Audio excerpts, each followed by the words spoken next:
Many of our young people, the hope of tomorrow, are heading to their final exams across Australia. It's speech day time. For the last 2 years, many of our young people were denied the final farewell to their school and their friends.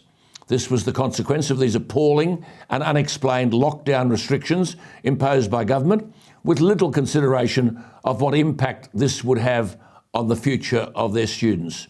One young man told me that at his school, where the parents, of course, had paid big money, they weren't allowed to sing the school song or the national anthem. The Year 12 formal was cancelled. The cadets passing out parade dinner was cancelled. The final chapel service was cancelled. The valedictory dinner, where parents gather with their sons and daughters, was cancelled. And so it goes on. Students in a family where they were the only individual, the only person to have made it to university, no graduation ceremony.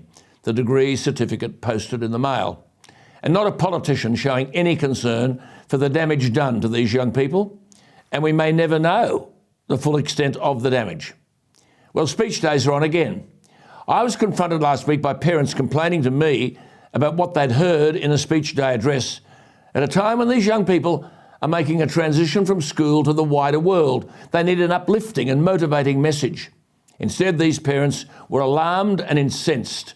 They got a lecture on climate change, welcome to country, war, the disprized world of Indigenous Australians, etc., etc., etc. Young people demotivated and depressed. And when you get such a message, it's unsurprising that we have no way of knowing the impact on the young. These young people have already been indoctrinated into all these so-called fashionable protest causes, including Black Lives Matter, climate change and the rest of it. Vulnerable students have fallen through the cracks over coronavirus.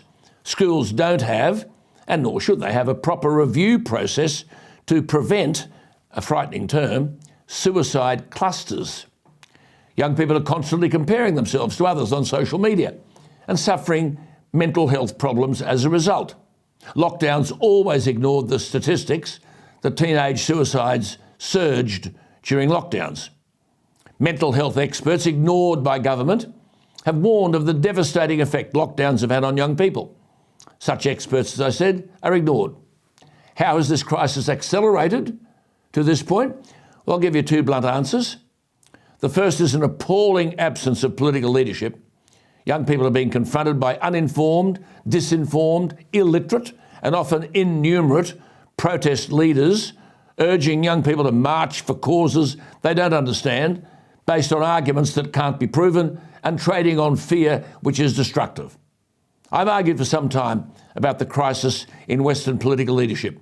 We have leaders in the Western world giving international exposure to the uninformed, the disinformed utterances of people like the teenager Greta Thunberg. She calls herself an environmental activist. She started at 15 raving, and that's the appropriate word, about climate change mitigation. She's never been challenged on the rubbish she utters. But the publicity she received has led young people to believe her, and paroxysms of fear and hopelessness overwhelm these young people because no political leader stands their ground to dismantle this emotional, ill-informed rubbish.